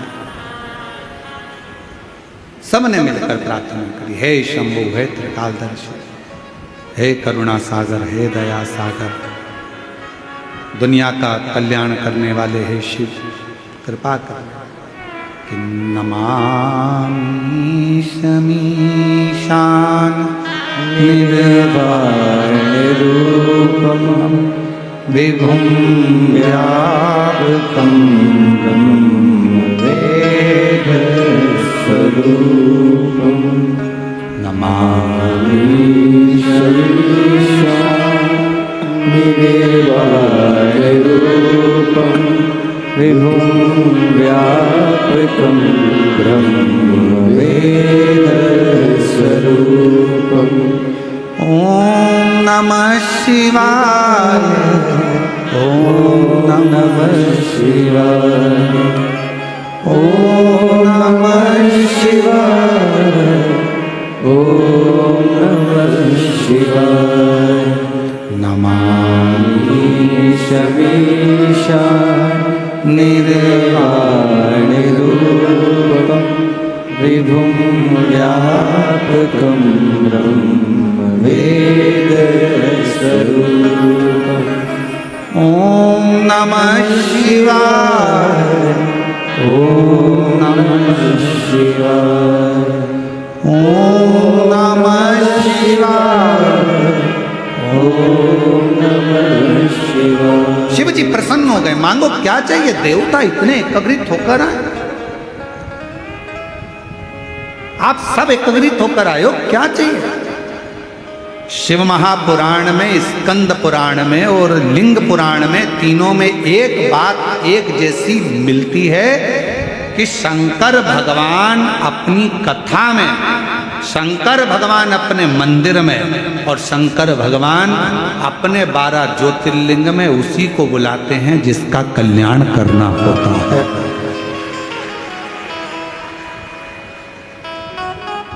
तीनों जगह जाने वाले व्यक्तियों से निवेदन है, आप वहां एंजॉय करने ना जाए, वहां टाइम पास करने ना जाए, वहां पार्टी मनाने, पिकनिक मनाने या ऐश्वर्य आराम के लिए इन 3 जगह पर ना जाए। कहां कहां? पहले नंबर का है शिव महापुराण की कथा में अगर आओ, बाबा से अगर प्रार्थना करने आ रहे हो तो अपने साथ में अपना बिछाने की दरी, अभी बारिश है, पन्नी, छाता, पानी की 2 बोतल ओढ़ने का साथ लेकर चलो। थोड़ा सा अपने साथ में ठेहुआ वगैरह बनाकर कुछ रख कर चिवड़ा मिक्सचर लेकर चलो। कभी भूख लगा, कोई नहीं दिया, अपना पा लिया, बड़े बाबा के धाम कथा सुन। एक महिला कलम को प्रतिभा जी ने एक वो भेजा वीडियो, एक वीडियो भेजा था आपने वहाँ सीहोर ऑफिस में, तो सीहोर ऑफिस से वो वीडियो यहाँ पर आया। तो कौन सा गांव से महिला दंडवत करती हुई आ रही है? मुकेर से। तो कल इन्होंने सीहोर भेजा एक वीडियो ऑफिस में, वहाँ से वो वीडियो यहाँ ललित महाराज जी के पास आया। ललित महाराज उनको दिखाए तो वो एक महिला दंडवत करती करती करती करती कोई गांव से कथा स्थल तक आ रही। कथा स्थल चलिए आ। समिति वालों ने दीदी से पूछा कि ये क्यों आ रही है, तो उन्होंने फिर लिख के भेजा कि इनकी जेठानी की लड़की का कोई स्वास्थ्य खराब हो गया था और बाबा ने लाज रख ली, तो दंडवत का बोला था, पास में कथा होगी तो दंडवत करती करती करती।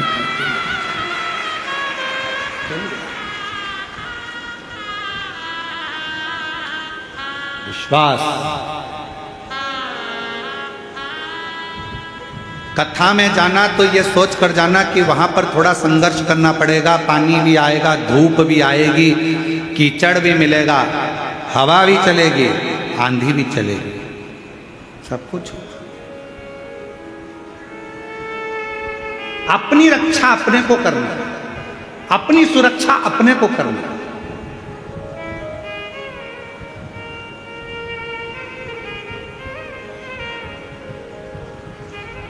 कथा सुनने वालों से,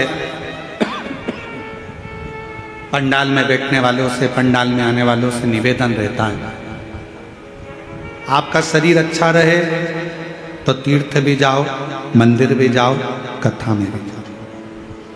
शरीर ठीक नहीं है, बहुत ज़्यादा रोग हो गया, घर के अपने सदस्य को भेज दो, तुम घर से टीवी पर कथा सुनो, टीवी पर सुनो। उसका भी प्रमाण है, एक पत्र देखिए।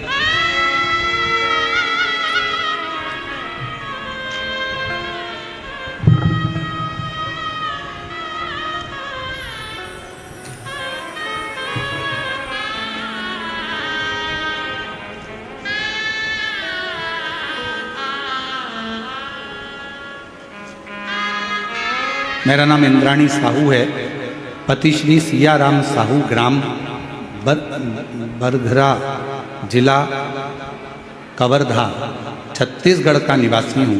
कहीं बैठे हों तो बेलपत्र लेने के लिए आ सकते हैं। इंद्राणी साहू, पति श्री सियाराम साहू, ग्राम बरघरा, जिला कवर्धा, छत्तीसगढ़ का निवासी। मैं बाबा को धन्यवाद देने के लिए आया हूँ। मेरा तबीयत बहुत खराब हो गया था। बड़े बड़े डॉक्टर को दिखाया। मैंने MRI कराना, CT स्कैन कराना तो पता चला कि तुम्हारे सिर पर गांठ हो गई है। 2.5 सेंटीमीटर का जो गांठ है वो ब्रेन में हो गई है, तो मैं ब्रेन ट्यूमर हो गया।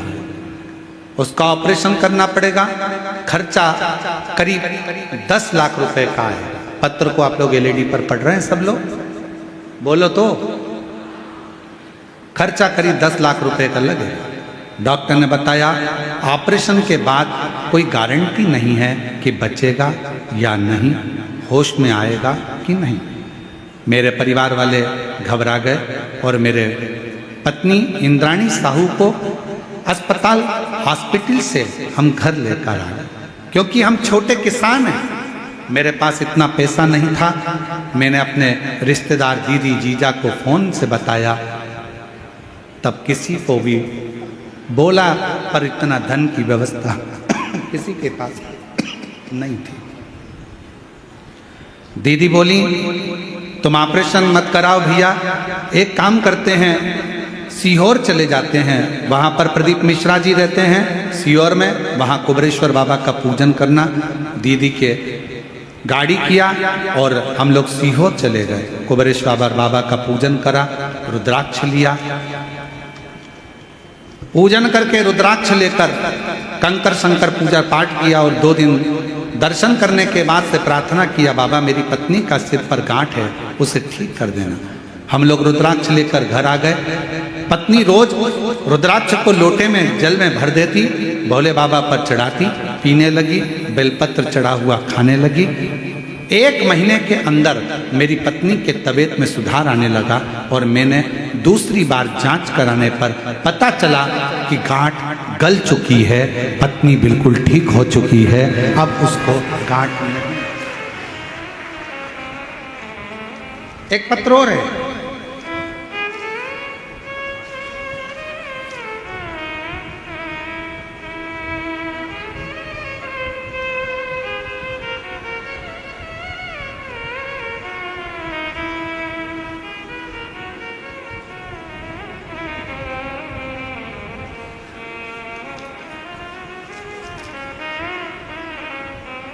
मेरा नाम श्रीमती योगिता चंद्राकर, ग्राम रिसामा, जिला दुर्ग, छत्तीसगढ़। मेरी माँ श्रीमती नीरा चंद्राकर, स्वर्गीय भीकम चंद्राकर, ग्राम धनसूली, जिला महासमुंद की निवासी हैं। कहीं बैठी हों तो बेलपत्र लेने के लिए आ सकते हैं। मेरी माँ को 3rd स्टेज का यूट्रेस का कैंसर हो गया। अगस्त 2025 में हमको मालूम पड़ा, 2024 में मालूम पड़ा, और यूट्रेस का कैंसर जानकर मालूम पड़ा कि 4th स्टेज पर पहुंच गया। मेरा बड़ा भाई का भी देहांत 11 महीने पहले ही हुआ। उसको भी बचाने में 30 लाख रुपए खर्च कर दिए, पर वो बच नहीं पाया। गुरुदेव, किसी के कहने पर मालूम पड़ा कि शिव महापुराण की कथा सुनी। ग्राम कोड़िया, छत्तीसगढ़ में आपकी कथा सुनी। भिलाई गए, कथा सुनी। बाबा से एक ही प्रार्थना करी, बाबा मेरी माँ को 4th स्टेज का कैंसर है। डॉक्टर ने अवस्था देखकर कैंसर का ऑपरेशन करने से मना कर दिया। अब आपके ऊपर आधारित है। गुरुदेव, आपके बताए उपाय, रुद्राक्ष का जल, त्रिजुगी नारायण का कुंड का जल पिलाई, हल्दी की गांठ वाला प्रयोग और बेलपत्र का प्रयोग करना प्रारंभ करा। बाबा की ऐसी कृपा दृष्टि हो गई गुरुदेव कि मेरे माता के यूट्रेस में जो गट्ठाने थी वो पूरी गल गई और 3 माह बाद जांच हुई तो रिपोर्ट नॉर्मल आ गई। और मेरी माँ आपकी सभी कथा सुनती हैं। आज मैं बाबा को यहाँ प्रणाम करने के लिए शिव शिव है। एक उसकी अविरल भक्ति, एक विश्वास, एक उसकी दृढ़ता, एक उसका भरोसा, ये सुख प्रदान करता है। और हम तो बाबा के भरोसे चलते हैं, हम तो बाबा के भरोसे चलते हैं। ये दुनिया वाले जलते हैं, ये दुनिया वाले जलते हैं। अब सब बोलो, हे दीनानाथ तुम शांत रहो, पहले सब बोलो जितने बैठे हैं। हम तो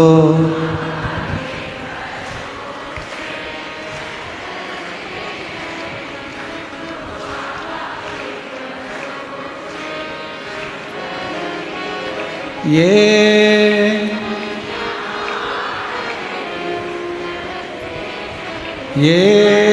दुनिया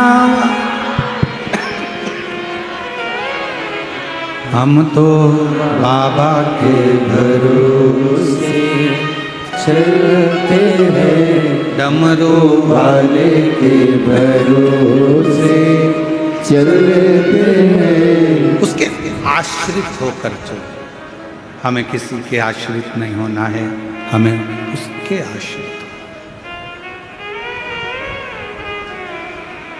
बाबा ने हमको चलना सिखाया, भक्तों से मिलना सिखाया, सब भक्तों से मिलना सिखाया।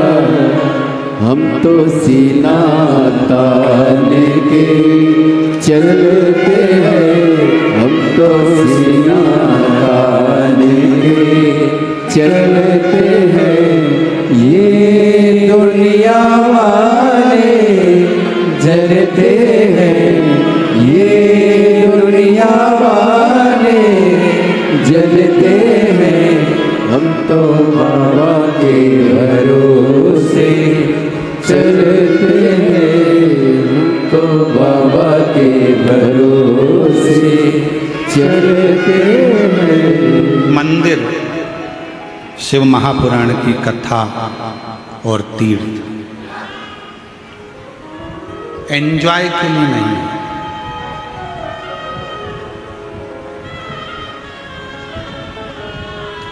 ऐश करने के लिए नहीं है।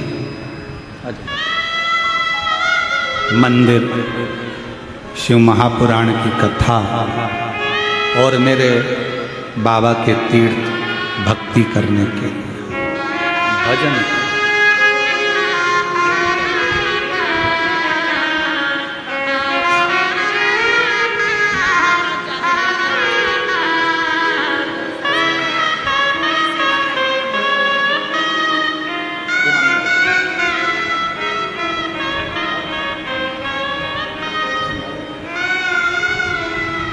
आप उसके आश्रित रहो। कथा में आओ, कितने भी धनपति हो, करोड़पति हो, संपदावान हो, वैभवपति हो, सत्तापति हो, बाबा की कथा में केवल बाबा के होकर जाना। खुद की व्यवस्था कर कर जाओ, बिछाने का खुद लेकर जाओ, ओढ़ने का खुद लेकर जाओ, छाता साथ लेकर जाओ, पानी की बोतल साथ लेकर जाओ, अपनी दवाइयाँ साथ लेकर जाओ।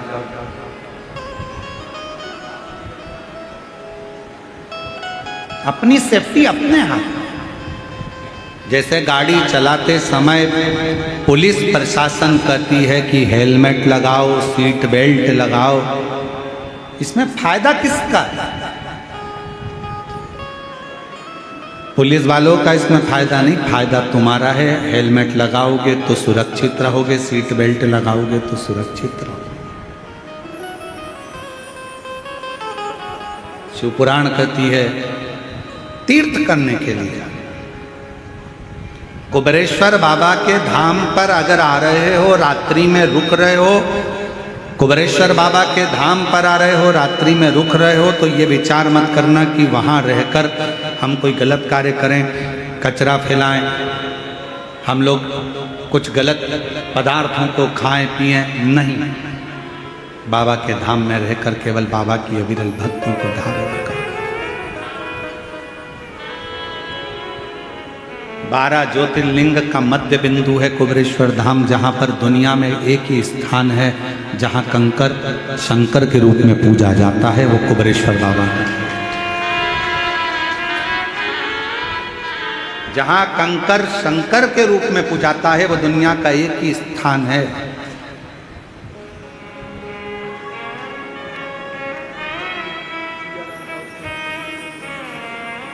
ठीक है बेटा। पत्नी को ब्रेन ट्यूमर हो गया था, बड़ी गांठ थी, बाबा की कृपा से ठीक हुई। एक बार जोरदार ताली बजाकर साथ।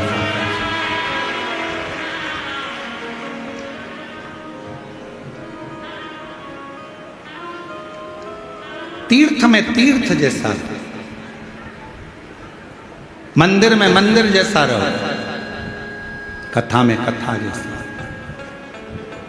3 स्थान शिव महापुराण की कथा कहती है जहाँ पर पवित्रता का ध्यान रखना चाहिए, जहाँ पर मन की शुद्धता का ध्यान रखना चाहिए और भगवान की भक्ति का स्मरण रखना चाहिए। 3 स्थान। फिर कथा कही आगे, तारकासुर के 3 बेटों ने जो वर मांगा था कि हम एक स्थान पर प्राण को त्यागेंगे, तो तीनों एक ही जगह त्यागे, तीनों एक।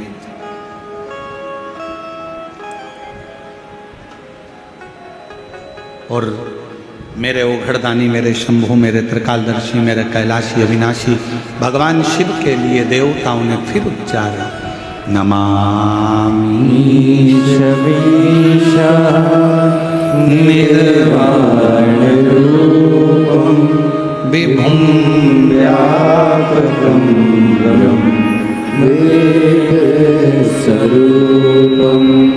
ओम नमः शिवाय, ओम नमः शिवाय, ओम नमः शिवाय, ओम नमः शिवाय। नमामि समीशान निर्वाण रूपम विभुं व्यापकं ब्रह्म वेद स्वरूपम। भगवान शिव ने कह दिया, तीनों को अलग अलग पुरी में रहने दो। शंकर भगवान ने नंदी को बुलाया और नंदी को बुलाकर कहा, जरा पता करो तारकाक्ष, विदुमाली, कमलाक्ष की करते क्या?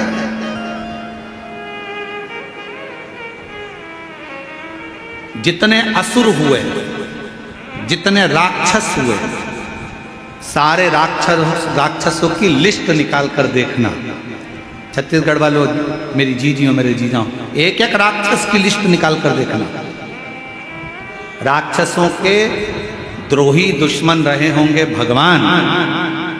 शंकर भगवान किसी भी राक्षस के दुश्मन नहीं थे, किसी भी असुर के दुश्मन मेरे शिव नहीं थे। मेरे शंकर भगवान किसी के दुश्मन नहीं थे। राक्षस इंद्र से युद्ध करना चाहते थे, भगवान नारायण से युद्ध करना चाहते थे। स्वर्ग की चाह थी, इंद्र की सिंहासन की चाह थी, ब्रह्मलोक की चाह थी। राक्षसों को चाह थी कुर्सी की, पद की। कहां की कुर्सी चाहिए? इंद्र की कुर्सी। राक्षसों को कहां का सुख चाहिए? बैकुंठ का सुख। राक्षसों को कहां का सिंहासन चाहिए? ब्रह्मलोक का सिंहासन। एक भी राक्षस ऐसा नहीं था जिसने कहा हो कि मुझे कैलाश का सिंहासन चाहिए, क्योंकि उनको मालूम है नीचे जाके करेंगे क्या। कैलाश में कौन सा सोना चांदी हीरा पन्ना आभूषण रतन माणिक मोती भरा पड़ा है। किसी को कैलाश का सिंहासन नहीं चाहिए।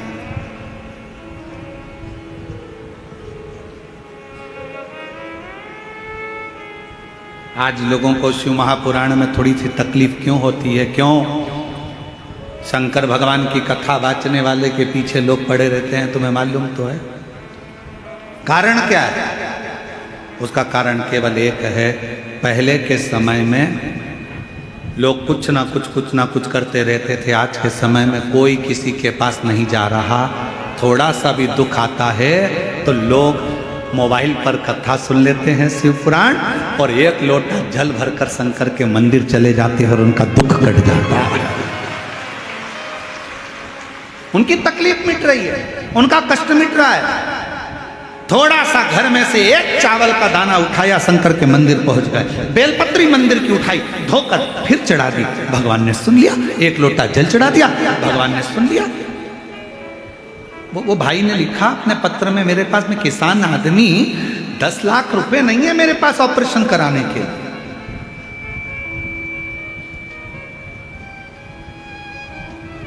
नहीं है उसके पास। वो बहन ने लिखा, मेरा भाई मरा तो मैंने 30 लाख रुपए लगा दिए पर नहीं बचा पाई। पर मेरी माँ जिसको कैंसर हो गया 4th स्टेज का, वो लिखती है, बहन शिव पर भरोसा कर लिया कि इसका ऑपरेशन भी नहीं हो सकता तो वो समझ।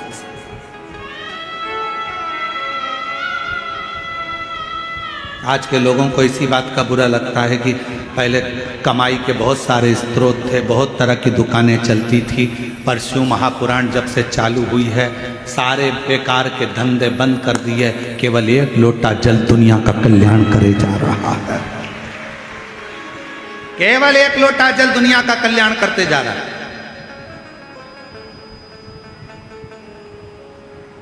और वो एक लोटा जल जगत के कल्याण के लिए,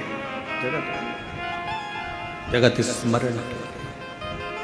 और याद रखना,